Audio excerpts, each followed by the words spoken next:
Baik teman-teman, jumpa lagi bersama saya hari ini. Video kali ini kita akan membahas terkait dengan kasus perampokan yang terjadi di Korinuasa Blok 3 nomor 6 Jimbaran Kuta Selatan. Nah, dalam bulan ini memang sudah menjadi bulan berdarah, di mana kemarin kita sudah membahas terkait dengan kasus pembunuhan yang terjadi di Janangka Utara. Nah, kali ini kita akan membahas terkait dengan kasus perampokan yang berujung dengan pembunuhan yang terjadi di Jimbaran Kuta Selatan Badung, di mana korban seorang ibu yang berinisial K, umur 57 tahun, tewas bersimbah darah di dalam rumahnya sendiri.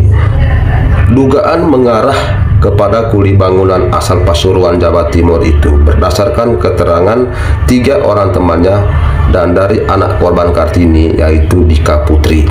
Diketahui R mendadak kabur dari bedeng proyek sekitar pukul 4 waktu Indonesia Tengah.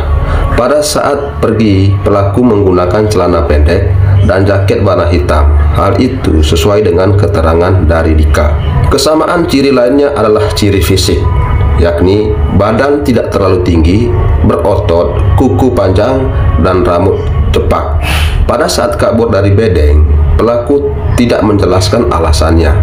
Setelah diketahui ada kejadian orang meninggal, ketiga temannya diintegrasi warga. Salah satu dari teman pelaku diminta untuk BA menanyakan posisi R di mana. Lalu R menjawab dia berada di Ubud Gianyar. Dia mendapatkan pekerjaan di sana. Katanya dia memilih pindah ke Ubud karena gaji di proyek bangunan di Jimbaran itu sangat kecil. Hingga minggu siang kemarin, pihak kepolisian masih melakukan penyelidikan. Untuk kepentingan penyelidikan rumah korban, dipasangi garis polisi. Darah yang berceceran di ruangan tamu, di mana kedua korban disiksa sebelum dibersihkan. Informasi dari sumber di lapangan, minggu malam pelaku perampokan itu telah ditangkap. Saat ini sedang dalam perjalanan menuju Polsek Kuta Selatan. Sementara ditemui di lokasi TKP, tetangga korban mengaku bernama Jo, umur 56 tahun, mengatakan peristiwa itu terjadi sekitar pukul 3 waktu Indonesia Tengah. Jo dan istrinya mendengar bunyi benda yang dibenturkan. Selain itu, ada suara manusia, tapi tidak jelas.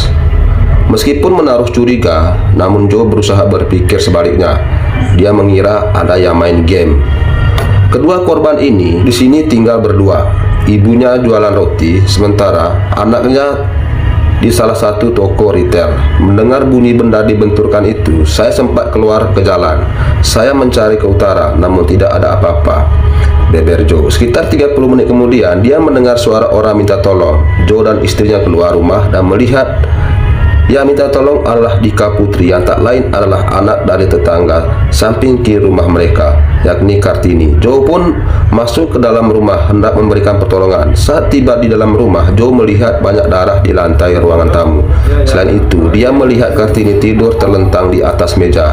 Korban mengenakan kain pantai telanjang dada, kepalanya ke arah barat, kedua kakinya gantung menyentuh lantai. Pada saat itu, Kartini terlihat masih hidup karena masih bergerak, namun sudah tak bisa bicara. Dika juga tidak bisa bicara saat ditanya oleh Jo, diduga karena trauma. Dia lalu memanggil tetangga sekitar untuk memberikan pertolongan. Sementara Jo mengambil mobil ke tempat parkir yang berada cukup jauh dari TKP. Tujuannya untuk mengantar korban ke rumah sakit. Baru saja tiba di parkiran, Jo menerima pesan dari warga bahwa korban sudah meninggal. Pada saat saya masuk ke dalam rumah, saya melihat wajah korban bersih. Mulutnya juga tidak ada keluar darah, makanya saya mengira korban pendarahan.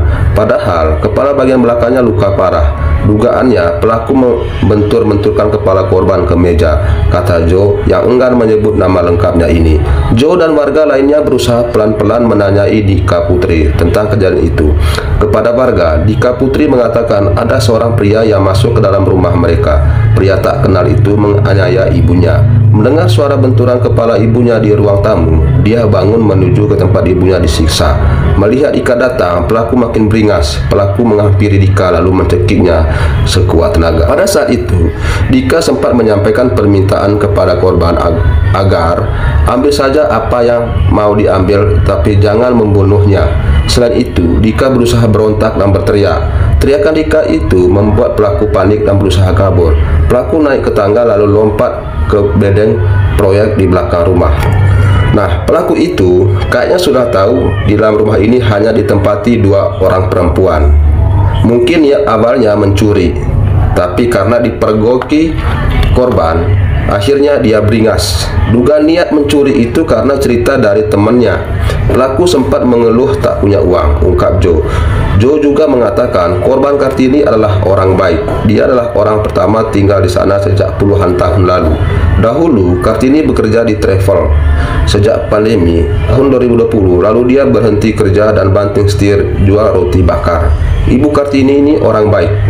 Selama ini dia tinggal sama anaknya di Kaputri, sementara suaminya tinggal di Jogja, tinggal bersama anak yang satunya.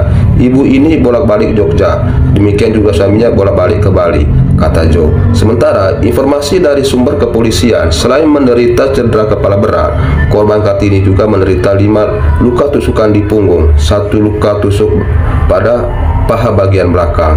Korban tewas diduga akibat kehabisan darah. Dikonfirmasi terpisah terkait kasus perampokan ini, Kasih Humas Polresta Denpasar AKP Ikut Sukadi mengatakan kasus dugaan perampokan itu masih dalam penanganan aparat kepolisian Kutai Selatan dibantu Satreskrim Polresta Denpasar. Nah teman-teman, dalam kasus ini pelaku memang sudah tahu isi rumah dari korban ini, di mana di dalam rumah korban ini hanya diisi atau ditempati oleh 2 orang aja, yaitu perempuan semua, Ibu Kartini dan anaknya yang bernama Dika Putri. Nah, saat kasus pembunuhan ini secara mendadak pelaku lari atau kabur dari tempat dia bekerja dengan alasan dia tidak betah di sana karena gaji terlalu kecil. Seperti apa proses penangkapan dari pelaku ini?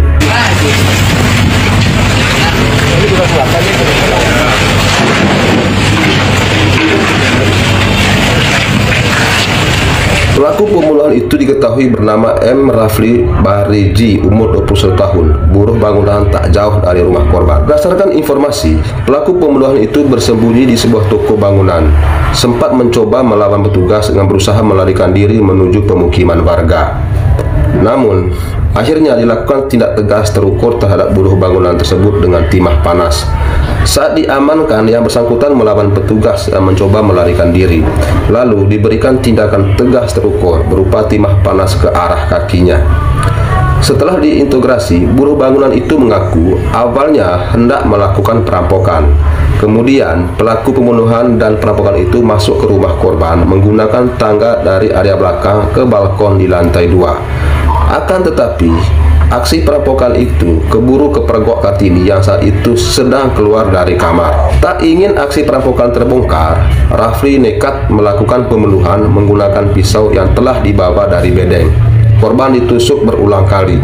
Saat sedang melakukan pembunuhan terhadap Kartini Putri, anak Kartini juga keluar dari kamarnya. Pelaku perampokan dan pembunuhan ini kian panik, lalu mencekik Putri, membenturkan kepala Putri ke lantai.